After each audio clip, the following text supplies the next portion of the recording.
the newsagents. 6:15, and if you didn't know, it has happened again. The U.S. Secret Service says there was another attempt to assassinate former President Donald Trump. Well, this is a Fox News alert. Former President Trump is safe after gunshots were reported while he was golfing at his club in West Palm Beach. We begin with breaking news tonight. Former President Donald Trump is safe and well after what the FBI is calling an apparent second attempted assassination. The U.S. Secret Service says that the shooting incident happened shortly before 1 p.m. our time at his golf club in West Palm Beach. Officials say the gunman was targeting the former president while he was golfing. We are all totally used to the idea of guns and violence in the United States of America. But now we have had 2 assassination attempts in 2 months on the life of Donald Trump. It raises questions about security in America. It raises questions about democracy and openness.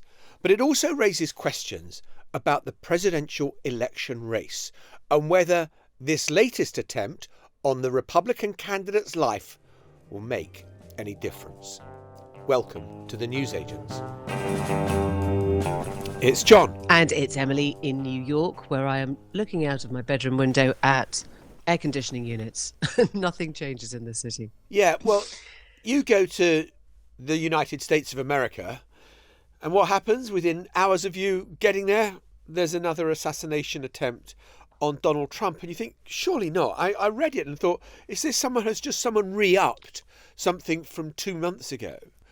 And Sure enough, it is real. And at his golf course at West Palm Beach, a Secret Service agent is wandering along the next hole before Trump plays it and sees the barrel of an AK-47 poking out of the shrubbery. I mean, it just seems bizarre. But it's real. I don't want to lean into conspiracy theories here, but I was on a flight to America the last time this happened. I mean, both times I have been on a flight transatlantically to the States when there's been an attempted assassination on Donald Trump's life. And it's really interesting just listening into some of the kind of discussion happening here, which I think would be very different in the UK at home, because, you know, they're looking at the guy who's now suspect, Ryan Wesley Routh, 58-year-old. He's from North Carolina. He's from Hawaii. And a lot of arrests in his past, some including his use of weaponry. He's been to Ukraine. He's tried to, fight for the people of Lviv and Kyiv. He's tried to recruit thousands of US civilians to fight to defend Ukraine. Yeah, and this is Ryan Routh talking about kind of the need for Americans to sign up and get involved in the defence of Ukraine. And this was just after the invasion by Russia. To me, a lot of the other conflicts are gray, but this conflict is definitely black and white. This is about good versus evil.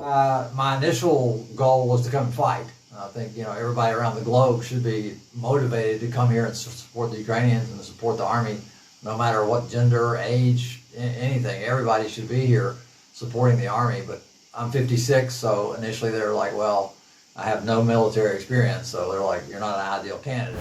Ryan Routh, without any military experience, that was him 2 years ago. Another issue he clearly saw as black and white was Donald Trump, and that's why he was hiding in the bushes on the 6th hole at Donald Trump's golf club in West Palm Beach.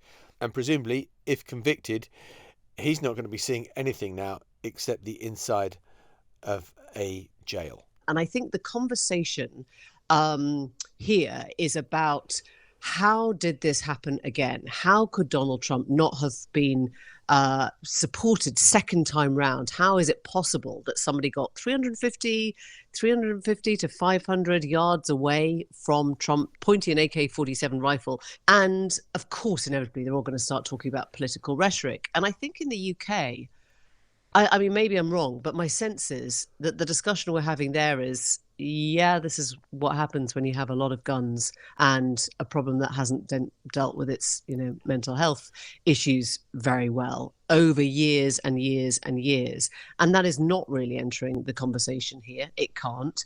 They're sort of talking about the politics of it because the guy was, I think, unaffiliated, but he voted in a Democratic primary. And they're also talking about the fact that Trump, was he vulnerable? Why does this keep happening? He's vulnerable because it's pretty hard to predict somebody who isn't actually president on a golf course spanning, loads and loads of terrain. Look, the first thing you'd say is that, if you've ever kind of watched the president or a former president moving, the security that they travel with is unbelievable, unimaginable compared to anything you would see in the UK.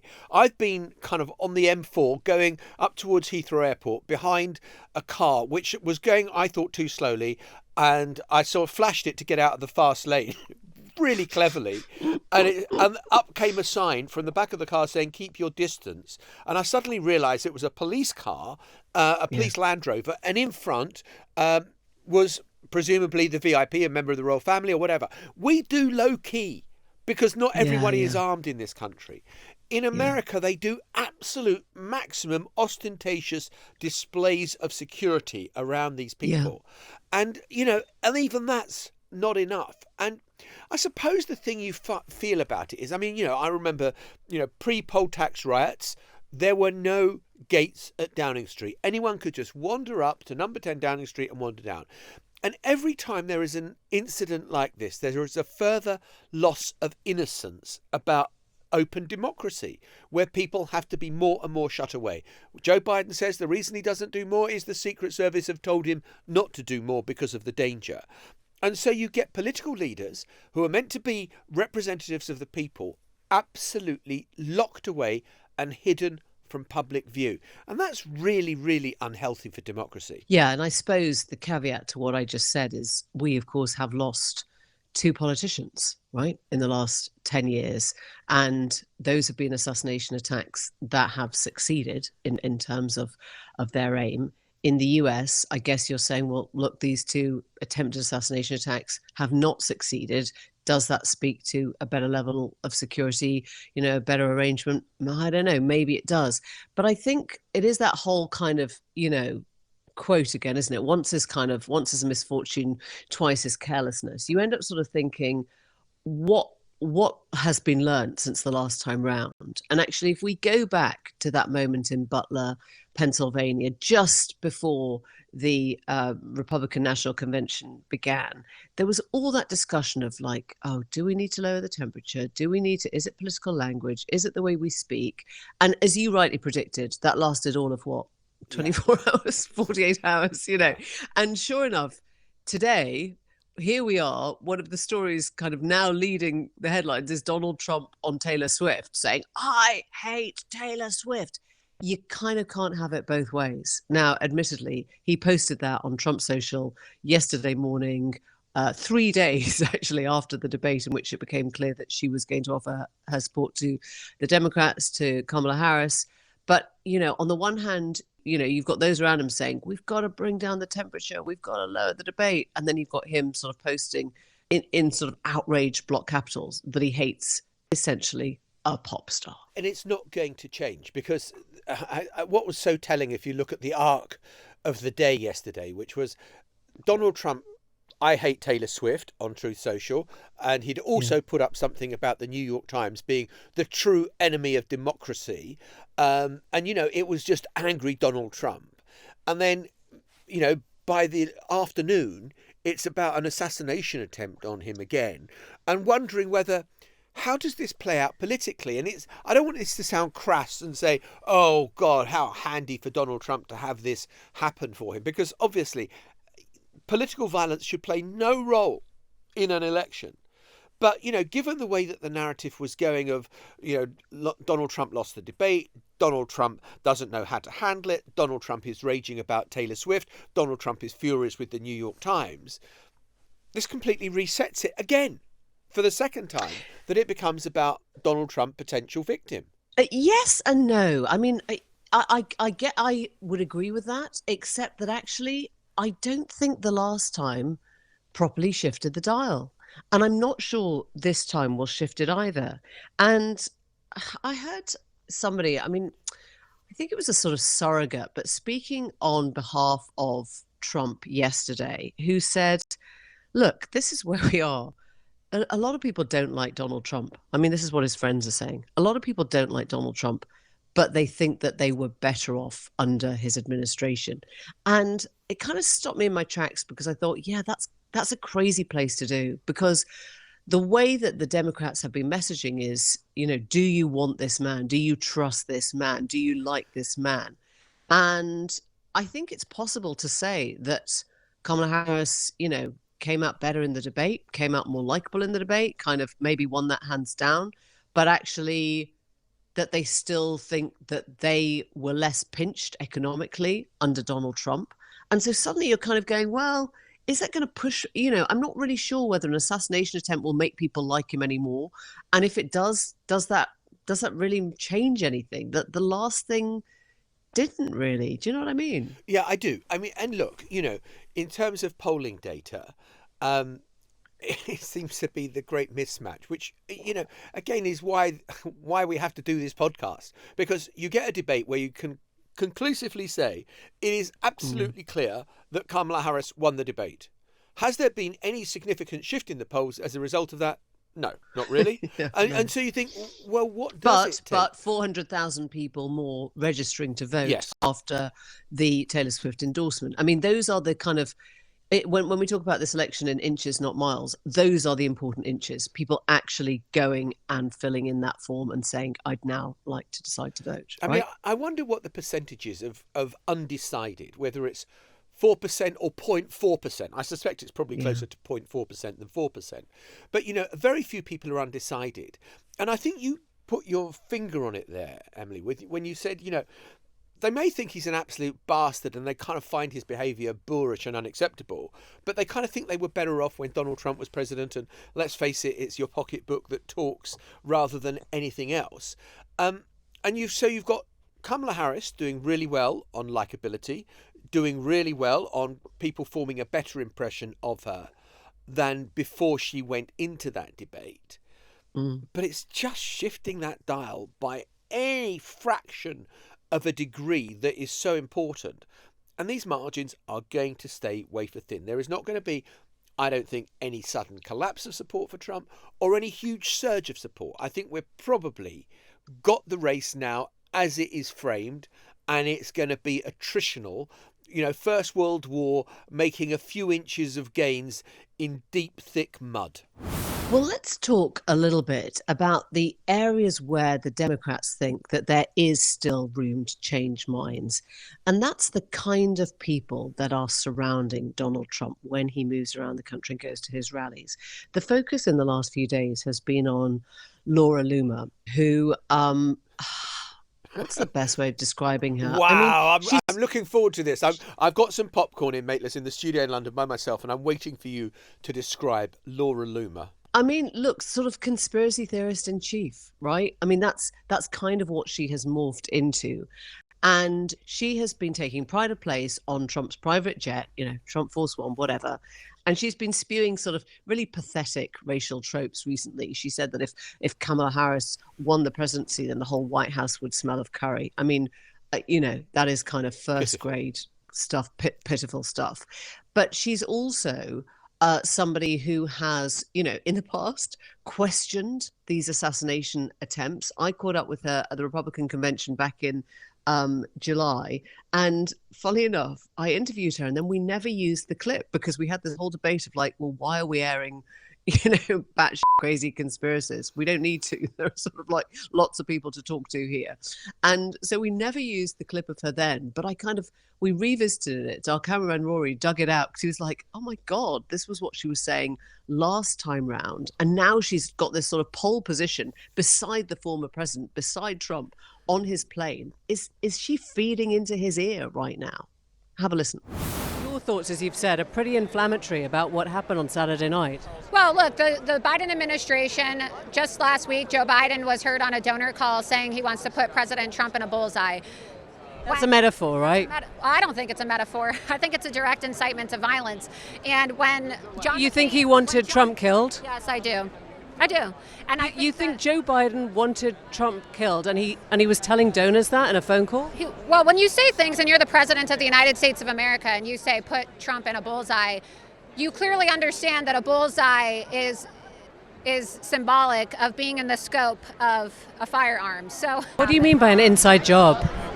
Well, I think that there are people that knew about this, or police officers who could have taken action. And the government?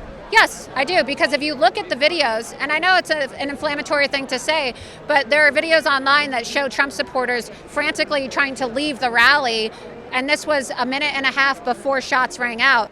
You don't have to go out there and explicitly call for somebody to murder Donald Trump in order for people to read between the lines. I don't want to assume that you've seen it, but it's not a conspiracy. It's just people need to see these clips, and I haven't seen the media show any of these, even Fox News. So see that? It's 42 seconds. This clip was actually filmed. It's a longer clip, 2 minutes long. See? Just wanted to show it to you, because I don't like being called a conspiracy theorist. I understand that. Who does? What are you guys with? Maitlis, that was you talking to Laura Loomer in July, and dare I say she's looming even larger now because of what she has said most recently, because she was by Donald Trump's side on the day of the debate and the day afterwards at the 9/11 commemoration, because of that tweet that she put out saying that the White House would smell of curry. She's also tried to out the Republican senator and close friend of Donald Trump, Lindsey Graham, by saying, "Come on, Lindsey, just come out and say you're gay, for goodness sake."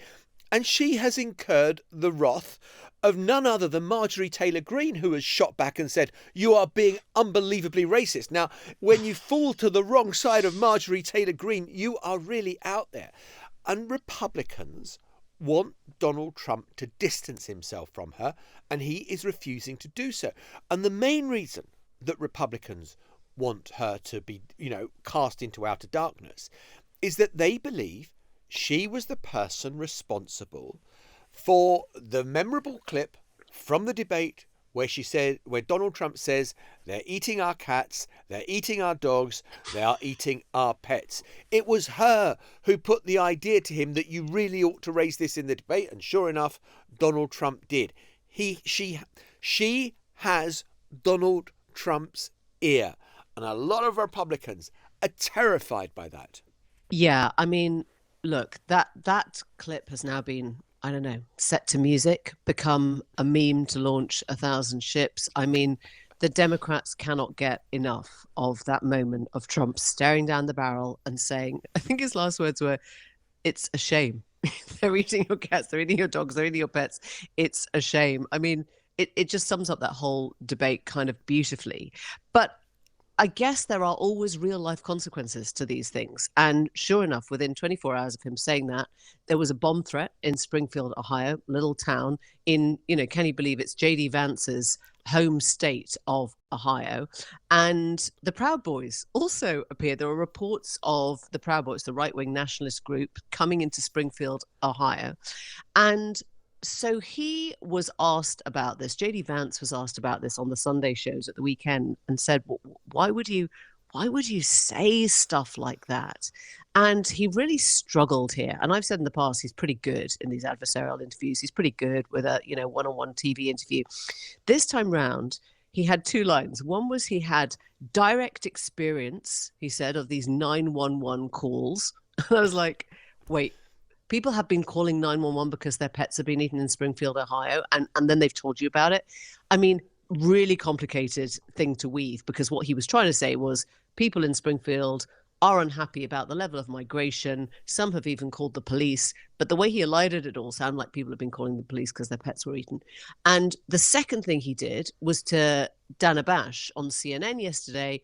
He started trying to say, or trying to explain, that yes, they had created a narrative. He actually suggested it had been made up. Just listen to this exchange.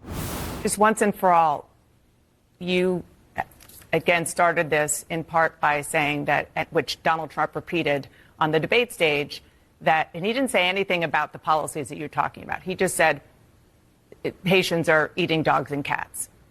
Can you affirmatively say now that that is a rumor that has no basis with evidence?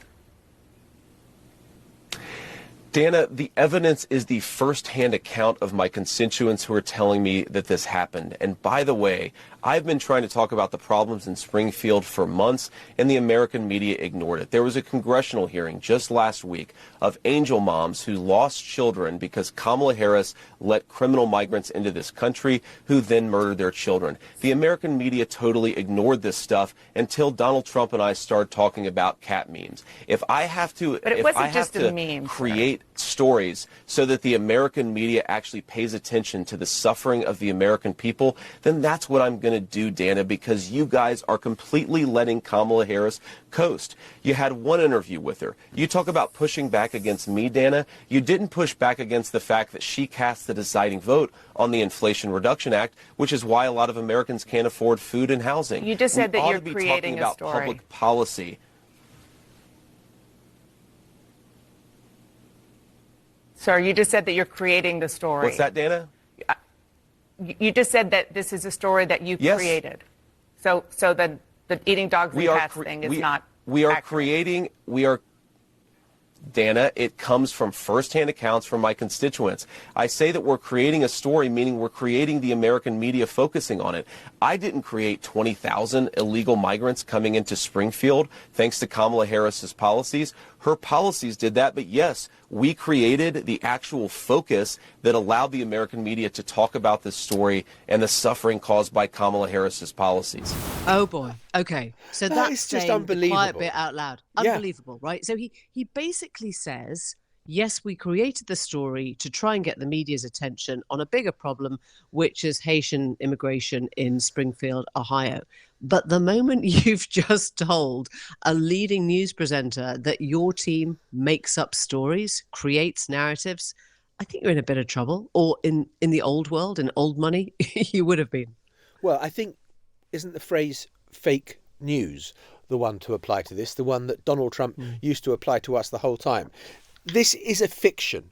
This is a fiction, but with real life consequences, because Springfield, Ohio has been catapulted into the front of everyone's minds in America. As you said, the Proud Boys have turned out, to purge it of these cat and dog eating illegal immigrants from Haiti. No evidence that has been provided yet that any Haitian has eaten a cat or a dog. Apparently they went into one of the main parks to do an audit on the number of ducks that were there. Who knows how many ducks were meant to be there. But, it's just crazy stuff. And yet, It's quite hard to audit ducks. They have wings. I mean, literally, they have wings. They have wings, will fly. Yeah. So you've now got the mayor of Ohio, Rob Rue, just saying, for God's sake, can everyone shut the F up about this? Because this is all unreal. Mr. Mayor, thank you very much for joining us. I'm going to ask the blunt question first. Is there anybody in your town that is eating pets? So let me just say on the onset, Springfield is a beautiful community, and your pets are safe in Springfield, Ohio. So, no, we do not have any credible reports of that. We've made that known publicly, and we are asking people to understand and believe the reports we're sharing with them, that we just have no credible evidence of it. It must be really difficult to try to get that message out and to plead with people not to paint your town that way, not to spread those allegations when they were set on a debate stage with 70 million people nearly watching. And the former president, who's running again, said it again last night on the rally stage in Arizona. Is it frustrating to be you right now? It's definitely frustrating. I mean, what we need in Springfield is we need help, not hate. We need people to believe the best about our community and the best about themselves as citizens there. I mean, probably last Monday, the mayor of Springfield, Ohio, has got in his diary going to the opening of a new factory or a new school or a new daycare centre, and suddenly he's on MSNBC with Katie Tur answering questions about, are your pets safe in this city, or should they be locked up because there are Haitians that are out and about trying to eat them? We'll be back in just a moment. And before we go, I'm just going to go, there's a big announcement tomorrow from the newsagents. about the newsagents, so you'd better listen in. Can't say any more than that. And also, I should add, it is nothing to do with my new book, which is out next Thursday, called Strangeland. I think I've mentioned it before on the podcast, but if I haven't, available at all good bookshops. And if you want to win the opportunity to come and watch the newsagents go out, go to my X account and you'll see how you could win the opportunity to watch the newsagents being made. See you tomorrow. Bye-bye. The Newsagents. This is a Global Player original podcast.